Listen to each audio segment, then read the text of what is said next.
हो जियांग के पीछे एक अधेड़ उम्र का आदमी चल रहा था। इस अधेड़ उम्र के व्यक्ति के पास एक लंबा सिलहुट था और उसे राजसी कवच गया था।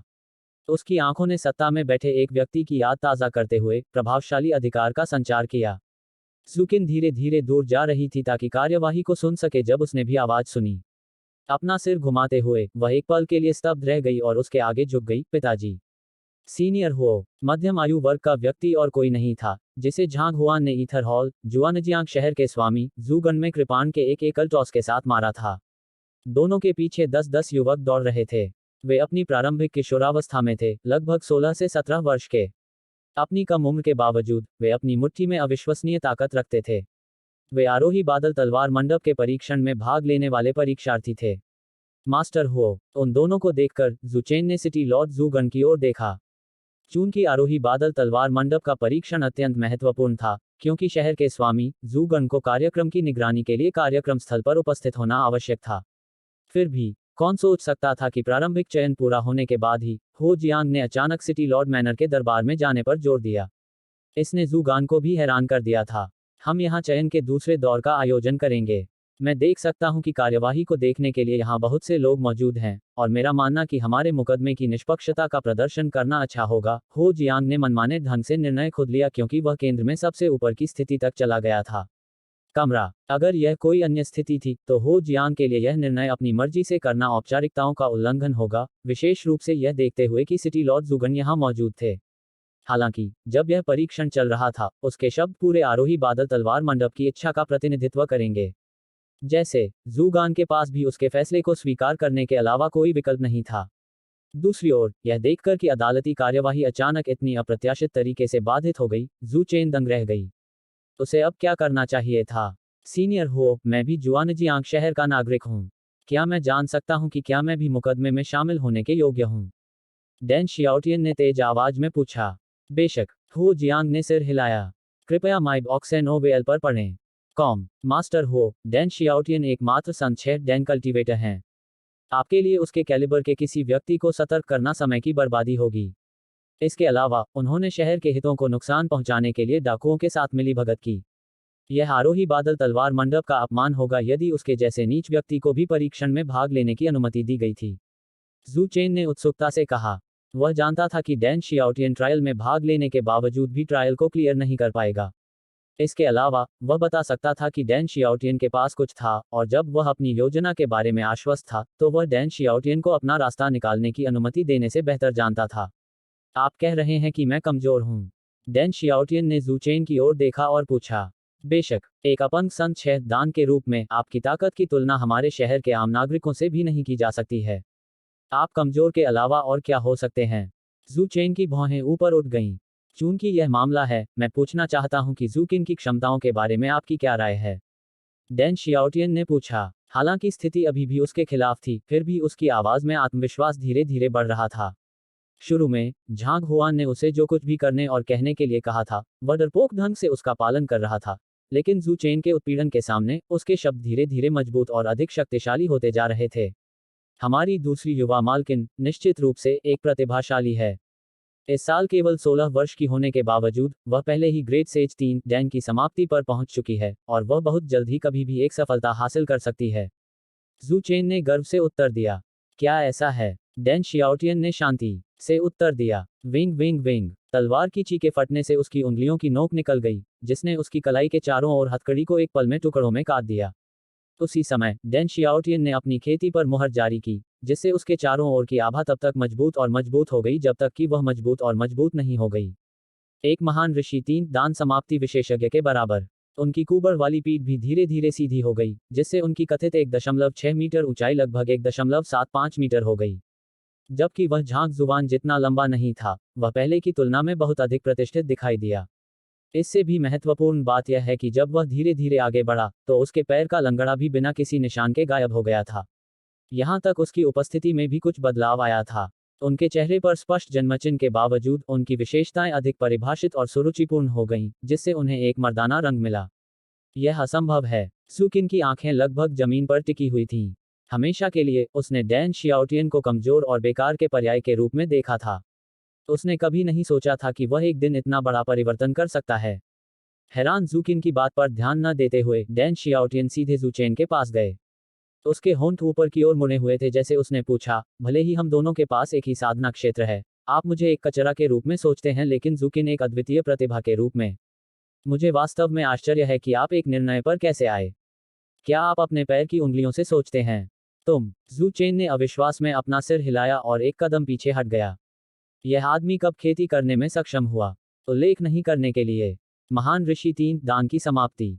यह सिर्फ वे नहीं थे। भीड़ भी पूरी तरह से खामोश हो गई थी। पिछले मकसद के लिए उन्होंने डैन जियाओटियन को जिम्मेदार ठहराया था, इस आधार पर कि वह खेती करने में असमर्थ था, जैसे कि उसे जीवित रहने के लिए सिटी लॉर्ड रेसिडेंस के समर्थन की आवश्यकता थी। हालांकि, अगर डैन शियाओटियन वास्तव में खुद एक विशेषज्ञ थे, तो ऐसा कारण अमान्य होगा। आप सभी को एक साथ मेरे पास आना चाहिए, डैन शियाओटियन ने उन युवकों से कहा जो हो जियांग के साथ हल्की हंसी के साथ आए थे। आप एक ही बार में हम सभी से लड़ना चाहते हैं। अचानक आई चुनौती से ये युवक सहम गए। वे मुड़कर हो जियांगे की ओर देखने लगे और बाद वाले ने थोड़ा सा अनुमोदन दिया। इस प्रकार उन्होंने अपने हाथों में तलवारें उठाईं और आगे बढ़ गए। दूसरी ओर अपनी उंगली को अपनी तलवार के रूप में इस्तेमाल करते हुए डैन शियाओटियन ने आगे बढ़कर एक किसान के हाथ से तलवार छीन ली। अपने हाथ में तलवार लेकर वह दूसरों से आने वाले अपराध को आसानी से टाल देता था। तज्ज़। डैन शियाओटियन की तलवार की नोक से एक साथ तलवार की क्यूई की कई लहरें निकलीं। जबकि उन्होंने अपना अधिकांश समय स्वॉर्ड टॉस तकनीक को समझने में बिताया था, जिसे उनके शिक्षक ने उन्हें प्रदान किया था, उन्होंने अपनी नींव पर भी काम करने की उपेक्षा नहीं की। यहाँ तक अपने तुरुप के पत्ते का उपयोग किए बिना भी उनके लड़ने के कौशल की गणना की जानी बाकी थी। डांग लैंग, डांग लैंग, डांग लैंग। तलवार की चीखें फटने से अन्य युवकों के हाथ में जो तलवारें थीं, वे धातु के कोलाहल के बीच जमीन पर गिरकर उनके हाथों से निकल गईं। युवा झांग शुवान को डरावनी दृष्टि से घूरने से नहीं रोक सके। डैन शियाओटियन ने जिस तलवार कला को अंजाम दिया था, उसने वास्तव में एक पल में उन सभी को निहत्था कर दिया। यह सौभाग्य की बात थी कि वह उन पर आसानी से उतर गया था, वरना यह उनकी कलाई हो सकती थी जो बदले में कट गई थी। अपनी उंगली की एक झिलमिलाहट के साथ डैन शियाओटियन के हाथ में तलवार उड़ गई और जूकिन के ठीक सामने जमीन में जा लगी। बुलंद हवा के साथ उसने जूकिन की ओर देखा और पूछा, क्या मैं पूछ सकता हूं कि क्या प्रतिभाशाली सेकंड यंग मिस्ट्रेस वह करने में सक्षम है जो मैं एक कचरा करने में सक्षम हूं? उद्धरण चिन्ह डॉट डॉट डॉट उद्धरण चिन्ह। भीड़ चुप हो गई। 10 से अधिक विरोधियों के घेरे में डैन शियाओटियन एक तलवार चुराने और एक कदम भी उठाए बिना दूसरों के हाथों में तलवारें खटखटाने में सक्षम था। उसने जो ताकत और तलवारबाजी दिखाई थी, वह वास्तव में भयानक थी। यदि ऐसे व्यक्ति को कूड़ा करकट माना जाए, तो उसे क्या माना जाएगा? सुकिन का चेहरा पीला पड़ गया क्योंकि उसका शरीर डर से कांप रहा था। भले ही वह एक महान ऋषि 3 दान थी, लेकिन वह जानती थी कि वह निश्चित रूप से इस तरह के कारनामे करने में असमर्थ होगी। यदि वह ऐसा ही करने का प्रयास करती, तो उसे कोई संदेह नहीं था कि वह एक पल में अभिभूत हो जाएगी और हार जाएगी। जू चेन एक पल के लिए चुप हो गया, इससे पहले कि उसने तेजी से पलटवार किया। भले ही आपका चरा न हो, यह एक सच्चाई है कि आपने डाकुओं के साथ मिलीभगत की है। यहाँ तक आपके अपने पड़ोसियों ने भी यह गवाही देने के लिए आगे कदम बढ़ाया है कि उन्होंने आधी रात को डाकुओं को आपके निवास में प्रवेश करते देखा है। उन शब्दों को सुनकर डैन शियाओटियन ने 2 गवाहों की ओर देखा और पूछा, क्या आप निश्चित हैं कि आपने उनके साथ देखा है? तुम्हारी अपनी आंखें हैं कि मेरे घर में डाकुओं का प्रवेश हो रहा है? हाँ, इसमें कोई गलती नहीं है। हमने इसे निश्चित रूप से देखा है। डैन शियाओटियन की भेदी निगाहों के नीचे दोनों पड़ोसी भयभीत रूप से थोड़ा झुक गए। यदि डैन शियाओटियन अभी भी खेती करने में असमर्थ होते, तो भी उन्हें डरने की कोई बात नहीं होती। लेकिन डैन शियाओटियन ने जिस कौशल का प्रदर्शन किया था, उसे देखते हुए वे मदद नहीं कर सकते थे, लेकिन 10 साल पहले डैन कबीले की आज्ञा को लागू करने वाले अधिकार को याद कर सकते थे। भले ही वे केवल वही दिखा रहे थे जो उन्होंने देखा था, बस इस संभावना से कि डैन शियाओटियन भविष्य में उन पर सटीक प्रतिशोध ले सकते हैं, इससे उनके शब्दों में पहले की तुलना में बहुत कम आत्मविश्वास आया।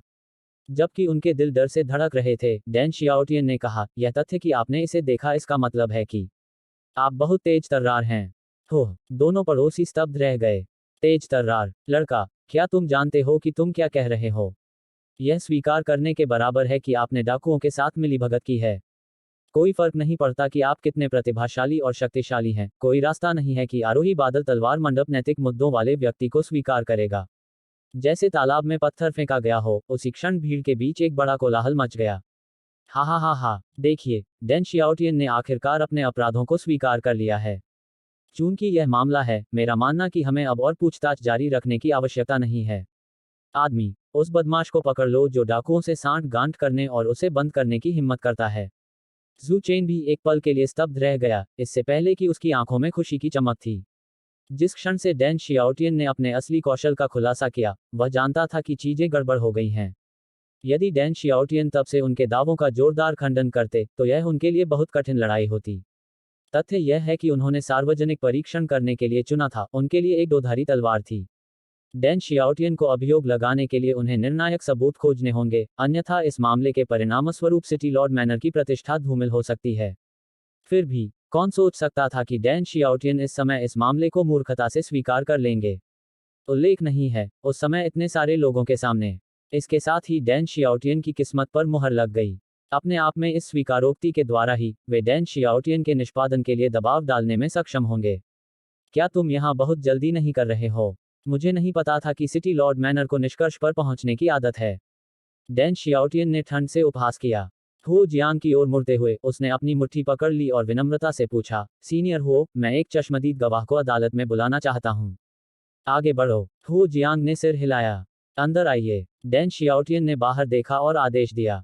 भीड़ के बीच से एक आकृति काले वस्त्र में कसकर ढकी हुई और एक पुआल टोपी चल रही थी। कोर्ट के बीच में खड़े होकर उसने धीरे से अपनी टोपी उतार दी। वह काओ चेंगली है। आपका मतलब डाकुओं के उस बैंड के नेता से है। वह वास्तव में सिटी लॉर्ड मैनर में चलने की हिम्मत करता है। उसकी इतनी हिम्मत, उसे मार दो। वह चश्मदीद गवाह है कि डैन शियाओटियन बुला रहा है। ऐसा लगता है कि वे दोनों वास्तव में एक दूसरे के साथ साठगांठ कर रहे हैं। सिलहूट को करीब से देखने पर भीड़ पूरी तरह से उन्मादी हो गई। जिस व्यक्ति ने अभी प्रवेश किया था, वह बैंडिट बैंड के नेता काओ चेंगली के अलावा और कोई नहीं था। इस साथी का ठिकाना पहाड़ के जंगल की गहराई में छिपा हुआ था और वह जटिल भूगोल के चारों ओर नेविगेट करने में बेहद कुशल था। नतीजतन सिटी लॉर्ड मैनर द्वारा उसे पकड़ने के पिछले प्रयास खाली हो गए। फिर भी उसने वास्तव में सिटी लॉर्ड मैनर में चलने की हिम्मत की। दुनिया में किसने उसे ऐसा करने की हिम्मत दी? क्या हर कोई यह नज़ारा देख रहा है? काओ चेंगली वास्तव में डैन शियातन के शब्दों पर ध्यान दे रहा है। यह स्पष्ट है कि वे मिलीभगत में हैं। जू चेन इतना उत्साहित था कि उसने लगभग हवा में छलांग लगा दी। अब तक जो कुछ भी प्रस्तुत किया गया था वह केवल अटकलें और परिस्थितिजन्य साक्ष्य थे। फिर भी वह साथी वास्तव में दस्यू बैंड के नेता को अंदर ले आया। क्या इस स्थिति में कोई इससे बुरा कदम उठा सकता था? आपसी सांठ गांठ। डैन शियाओटियन अचानक हंसी में गरज गया और उसने काले कपड़े पहने दस्यू को देखा। हम उस व्यक्ति से क्यों नहीं सुनते कि वह वास्तव में किससे सांठगांठ कर रहा था? यह वही है। काओ चेंगली ने आगे कदम बढ़ाया और जू चेन और जूकिन की ओर इशारा किया। वह भी इसमें शामिल थी। क्या बकवास कर रहे हो? न्याय के इस पवित्र स्थान पर झूठ बोलने की हिम्मत मत करो। जू चेन की भौहें चढ़ गईं और उसने काओ चेंगली के दावों का तुरंत खंडन किया। झूठ बोलो। काओ चेंगली की मुट्ठियां गुस्से से कसकर एक साथ जकड़ी हुई थीं। वह भीड़ की ओर मुड़ा और जोर से अपनी कहानी सुनाने लगा। कल रात जू चेन ने मुझसे मुलाकात की और अनुरोध किया कि मैं उसके लिए एक आदमी को मार दूं। जब तक मैंने लक्ष्य को सफलतापूर्वक मार दिया, वह मुझे 50,000 ईथर के सिक्कों की एक सुंदर राशि का भुगतान करेगा। मैंने थोड़ी छानबीन की और पाया कि जिस व्यक्ति की मैं हत्या करने का इरादा कर रहा था वह कमजोर है, इसलिए मैं तुरंत उसके अनुरोध पर सहमत हो गया। हत्या, कमजोर। भीड़ में बहुत सारे चतुर व्यक्ति थे जो पहले से ही मोटे तौर पर अनुमान लगा चुके थे कि क्या हुआ था, और उनकी नज़र तेजी से डैन शियाओटियन की ओर गई। हाल के वर्षों में ये वे शब्द थे जिनका उपयोग उसे संदर्भित करने के लिए बहुत बार किया गया था। वास्तव में हत्या का लक्ष्य कोई और नहीं बल्कि डैन शियाओटियन था। काओ चेंगली ने भीड़ के संदेहों का उत्तर दिया। तो मैंने कल रात उसके लिए एक घात लगाने की तैयारी की। लेकिन डैन शियाओटियन जितना मैंने सोचा था उससे कहीं अधिक मजबूत निकला, जिसके परिणामस्वरूप मेरी हत्या का प्रयास विफल हो गया। मेरे डाकुओं का पूरा गिरोह उसके द्वारा मारा गया था। यह बहुत ही चौंकाने वाला होगा यदि वह यह कहे कि उसके अधीनस्थ एक घोड़े और एक गाड़ी द्वारा मारे गए थे। चूंकि ऐसा था, इसलिए उसके लिए अधिक विश्वसनीय झूठ बोलना अधिक व्यवहार्य होगा। यह मेरी किस्मत का ही नतीजा था कि मैं अपनी जान बचाकर भागने में सफल रहा। मैं तुरंत जू चेन से मिलने गया और मैंने उनसे गलत जानकारी के लिए मुआवजे की मांग की, जिसके कारण मेरे अधीनस्थों की मौत हुई। फिर भी उसने मुझे केवल 500 ईथर के सिक्कों का भुगतान किया। क्रोधित होकर मैं उसकी पहचान को उजागर करने की उम्मीद में उसके स्थान पर वापस उसके पीछे पीछे चला, लेकिन इसके बजाय मैंने जो देखा वह जू चेन शहर के लॉर्ड मैनर में प्रवेश कर रहा था, और वह तब था जब मैंने अंततः निष्कर्ष निकाला उसकी असली पहचान। इसके अलावा महज संयोग से मैं इस दृश्य को रिकॉर्ड क्रिस्टल पर रिकॉर्ड करने में कामयाब रहा। कृपया एक नज़र डालें। काओ चेंगली ने कहा कि जब उन्होंने रिकॉर्ड क्रिस्टल बजाना शुरू किया तो उन्होंने पिछली रात को रिकॉर्ड किया था। वीडियो में कड़े सुरक्षा वाले शहर लॉर्ड मैनर के आंगन को दिखाया गया है। पहली चीज जो नजर आई वह थी साफ सुथरी फॉर्मेशन में खड़े सैनिकों का एक विशाल समूह। एक अधेड़ उम्र के व्यक्ति जू चेन के आदेश के तहत गठन में सबसे आगे खड़े होकर इन सैनिकों ने अपना कवच उतार दिया और डाकुओं के कपड़े दान कर दिए। जब वे सभी काले कपड़ों में बदल गए थे, जू चेन ने जोर देकर कहा कि डैन शियाओटियन और उसके आसपास के लोगों को इस ऑपरेशन में हुक्या बदमाश द्वारा मार दिया जाना चाहिए।